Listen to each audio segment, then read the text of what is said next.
Emily. When I informed my mother-in-law that I intended to return to my hometown for childbirth, her response was unequivocal. By all means, go back. I don't want to see your face. Those words brought me immense joy, as I had eagerly awaited them. You won't have to see me anymore, rest assured. Emily. I'm Emily, on the verge of turning 28. My mother passed away from an illness when I was just 2 years old. With my father, a busy man managing a century-old clothing company, I was primarily raised by my grandmother. Living under my father's strict guidance, I followed his instructions obediently. This regimented lifestyle left no room for romantic pursuits, and I had resigned myself to the belief that it was my destiny. After completing college, I briefly worked as my father's secretary in his company. However, he found it challenging to work together and compelled me to resign. Despite my friends landing jobs, dating, and getting married, my father insisted that I didn't need to work. So, I wanted to work too. I confided in my father one night.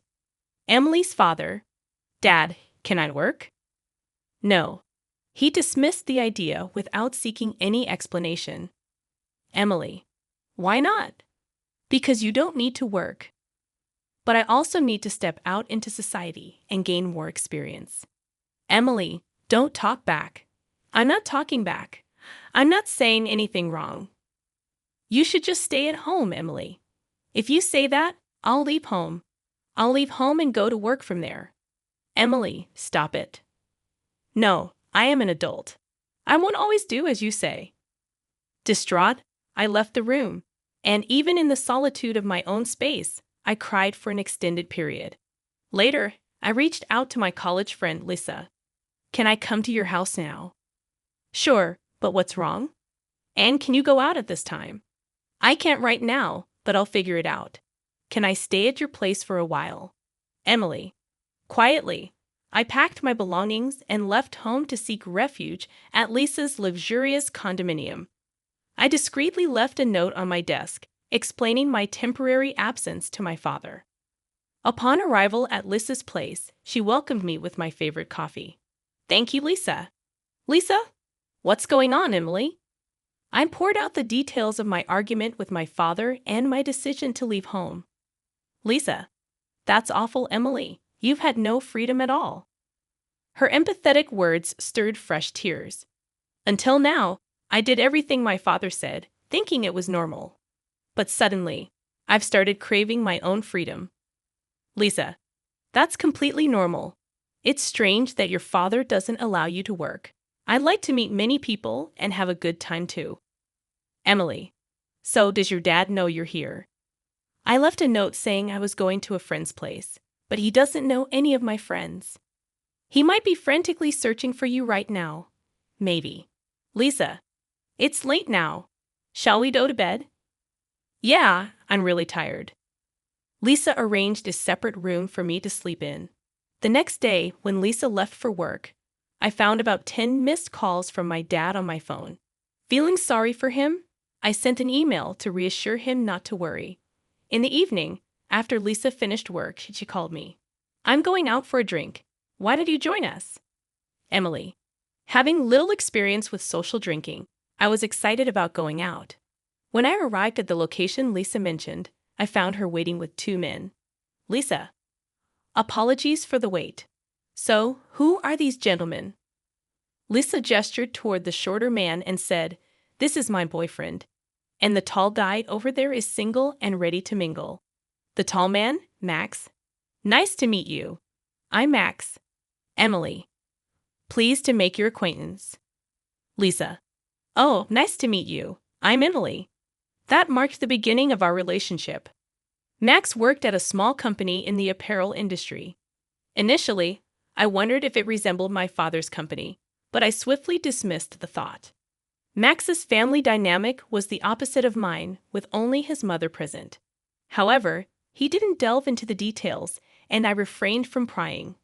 One day, Max expressed, I'd like to meet your father, Emily. While I had been corresponding with my father through email since leaving home, I had no immediate plans to return, so meeting him was not on my agenda. I'll consider it, But I'd love to meet your mom, Max. Sure, even today is fine if you want. Really? Today works. I should get a gift then. Yeah, my mom loves that kind of thing.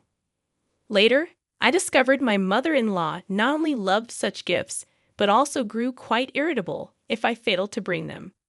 En route to Max's house, I picked up a cake at a bakery. Upon reaching Max's place, his mother was already waiting at the front door. Mother-in-law. When I inquired from Max why his mother was there, he mentioned sending her a message from the bakery. Emily. My mother-in-law fixed her gaze on me and asked, "And your name is?" Mother-in-law. Ah, I'm Emily. Nice to meet you. Mother-in-law. What do you do for a living? Emily. I'm currently unemployed, but I plan to work soon. Mother-in-law.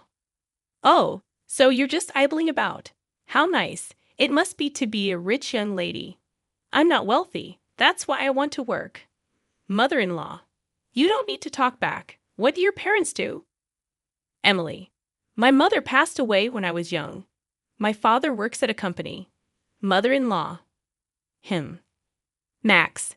How long are you two going to chat out here? Let's head inside. Mother-in-law. Right. By the way, Max, did she bring anything? Surely she didn't come empty-handed.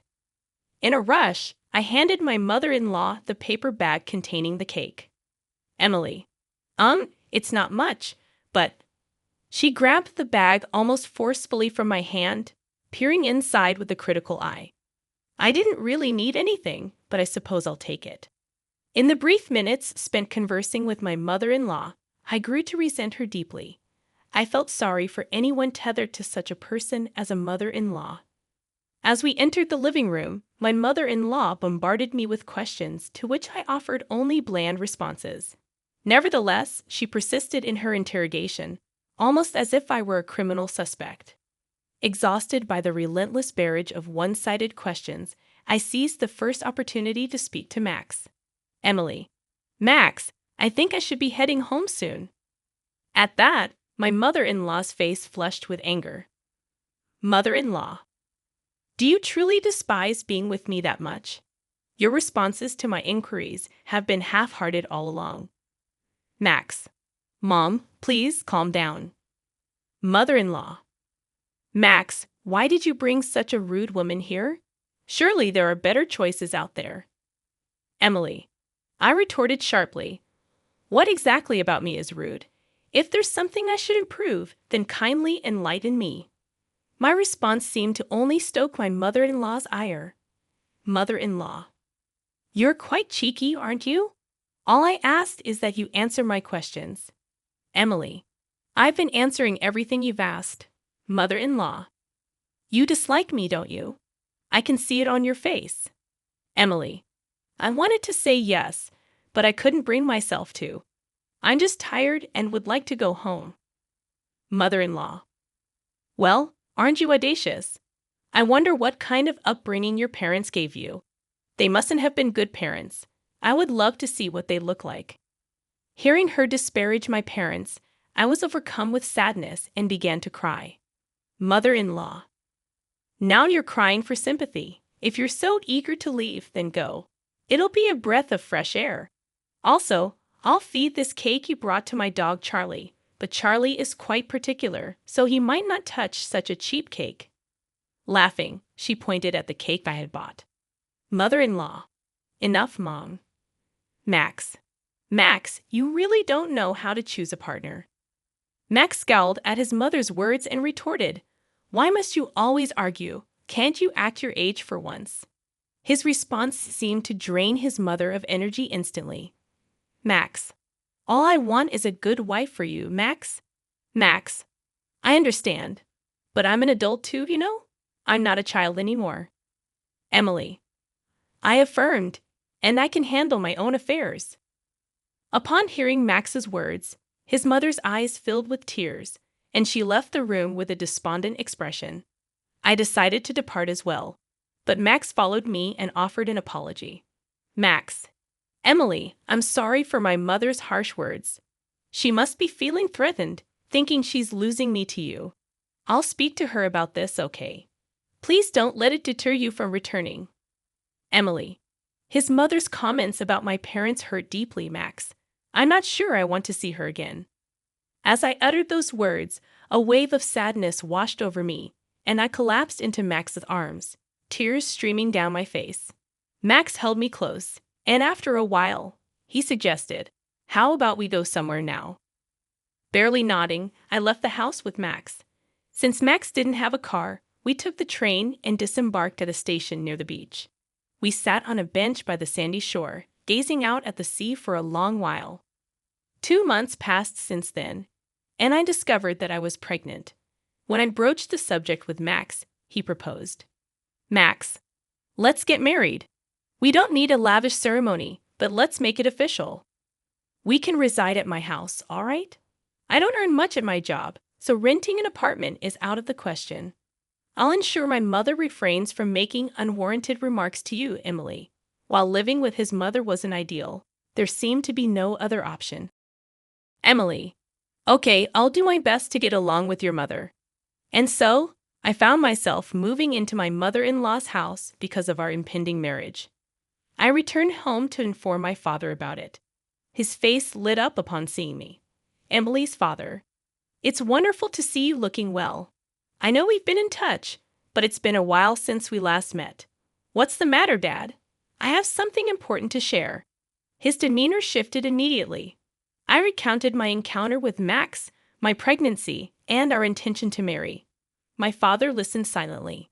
When I finished, he simply said, "Well, congratulations. I'm eager to meet my grandchild." His smile seemed forced. Emily. Dad, thank you. I'm sorry for causing you sorrow as your daughter. I sat as tears flowed freely down my cheeks. My father too shed tears. I had anticipated anger, but his gentle words wounded me even more. I ended up residing with my mother-in-law due to our impending marriage. Lisa, who had been supporting me since I left home, offered her words. Lisa. You better show me your cute baby's face soon. Emily. Of course, and you should tie the knot soon too. Lisa. I'm eager to walk down the aisle, but he's dragging his feet. But I believe things will fall into place. Let's dine out together again. I initially scheduled the move for Sunday, but my mother-in-law deemed it an unlucky day, so I rescheduled it for Saturday. The relocation went smoothly on Saturday morning. While the movers were busy, my mother-in-law stood by, watching them. Despite repeated warnings from the movers to step back for safety, she remained obstinate.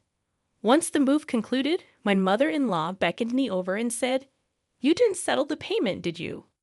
Emily. I didn't catch that. Mother-in-law.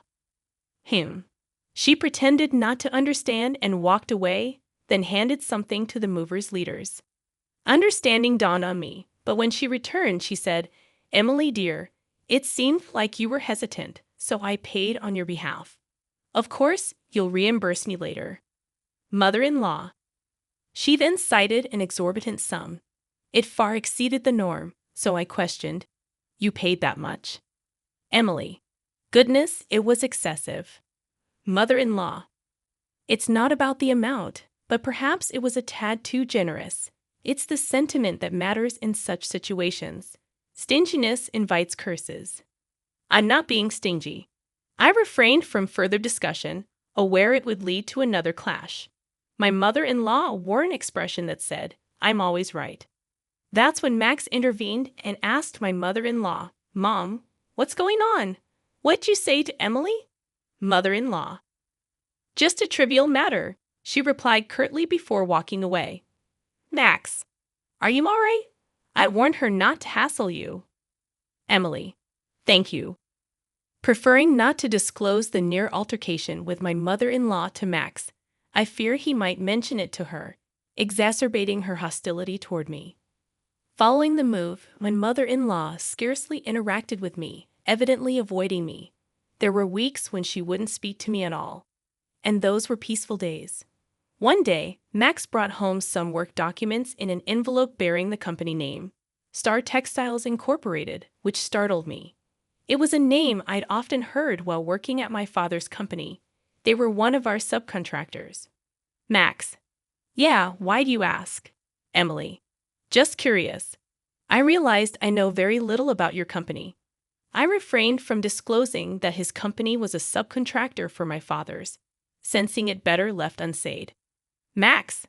Well, we're merely a small subcontractor. If our parent company decides to sever ties, we go under instantly and all employees would lose their jobs. Max chuckled with a touch of sadness. About a month later, Max began returning home late from work and seemed despondent, prompting my inquiry. Emily. You've been working late lately. Is everything all right? You seem different. He admitted, the company is in trouble. Emily. Like bankruptcy? Max. Max nodded. Our parent company suddenly slashed our orders by half. Now our boss is pleading with them daily to maintain the status quo. We're also scouting for new clients. But if neither pans out, bankruptcy is inevitable. As Max recounted the situation, I considered appealing to my father to assist Max's company. However, my father adhered strictly to business principles and wouldn't extend help based on personal sentiments. Additionally, the number of business partners seemed to have dwindled significantly. I divulged to Max that my father's company was the parent company of Star Textiles. Max was initially surprised, but then implored me earnestly. Max, Emily, please implore your father not to cut ties with us. Emily. I'm sorry, Max. My father is business-minded. Personal matters won't sway him. Max. Could you try, Emily? Emily. It won't change anything. As I spoke, Max sank to his knees before me. Max. Please, I beg you. Emily. Stop, Max. Don't do this. I'll speak to my father, but I doubt it'll make a difference. As Max raised his head, tears of relief streaked his face. That evening, I called my father and relayed Max's desperate plea. Emily. So the company Max works for is Star Textiles. I suppose I must assist them. I was taken aback. I had anticipated my father, with his stringent business ethos, to refuse outright. Emily's father. I have two conditions. First, we'll maintain business with Star Textiles as usual, but I want Max to join our company. Second, you and Max will move in with me. Do you agree? Emily. So, you're suggesting Max transfers to your company? Emily's father. I'll discuss it with him. But why the need for both of you to move in with me? Emily. All right, but why reduce dealings with Star Textiles initially? Emily's father. A new company presented an enticing offer, prompting us to consider them. However, upon investigation, we discovered their history of reneging on promises, leading us to reconsider. Hence, even without my intervention, Star Textiles would have been unaffected. Emily. Perhaps. My father chuckled, and I couldn't help but join in. After hanging up, I promptly conveyed my father's conditions to Max.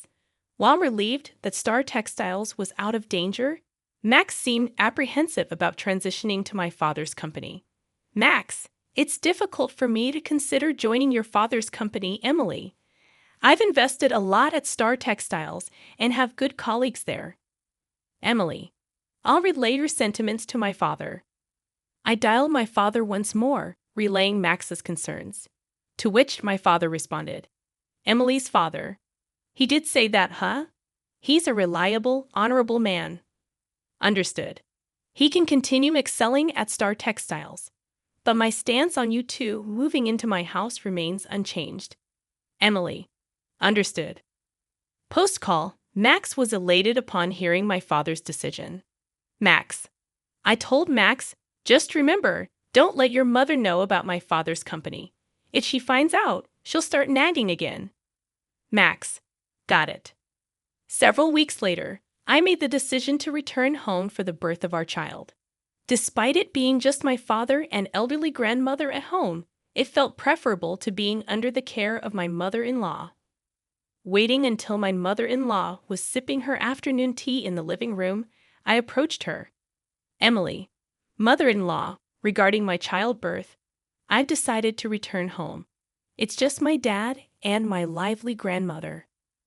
Upon hearing this, My mother-in-law cast me a venomous look and retorted, "By all means, go back. I don't want to see your face." Unfazed, I responded calmly, "Emily, you won't have to see me anymore, so rest assured." Mother-in-law: "What?" "Emily, I won't be returning here anymore, and soon Max will be relocating to my parents' house." Mother-in-law: "What nonsense! Max is too occupied with work to move." Emily: "It's sorted now." Just then, Max entered and informed his mother, "Mom, things are looking up at my workplace." Emily played a key role. Mother-in-law: "What are you talking about?" "Emily's dad owns the parent company of my company, Max." At this revelation, my mother-in-law's voice rose as she fixed her gaze on me before stating, "Emily, I've been terribly rude to you until now." Deeply apologetic, she bowed. Mother-in-law: "I had no idea you were the daughter of the parent company's owner. May I request a favor? I'd like to reside together in your parents' house." Max: "Mom, no, you should stay here." Emily: "I'm not keen on living with you, mother-in-law. I'd rather not be reminded of our past encounters. Please understand." With tears in her eyes, my mother-in-law pleaded, "Mother-in-law, I know it seems harsh, but I can't bear to be apart from Max. Please." Max: "No, I can't agree to that." Emily: "Please stop. Your past conduct has led to this situation, mother-in-law." I addressed my tearful mother-in-law, who remained kneeling. Emily: "You brought this upon yourself." 6 months later, Max, our newborn daughter Kay, and I paid a visit to my mother-in-law's house. However, it was eerily quiet, devoid of any human presence. Max: calling out to his mother, Max received no response. "Max, did you mention our visit?" Max: "No, I thought it would be a surprise. I wonder where she is." Suddenly, my mother-in-law emerged from the bathroom, looking severely frail. She remained impassive upon seeing us. The kitchen was strewn with empty instant noodle packets, and unwashed dishes littered the sink. Max: "Mom, are you all right?" My mother-in-law glanced at Max, but remained silent. Max: "Mother-in-law, we brought your favorite cake." As I offered the cake, my mother-in-law seized it and began devouring it without a word. Echoing my earlier sentiment, I repeated, "Emily, you brought this upon yourself, mother-in-law."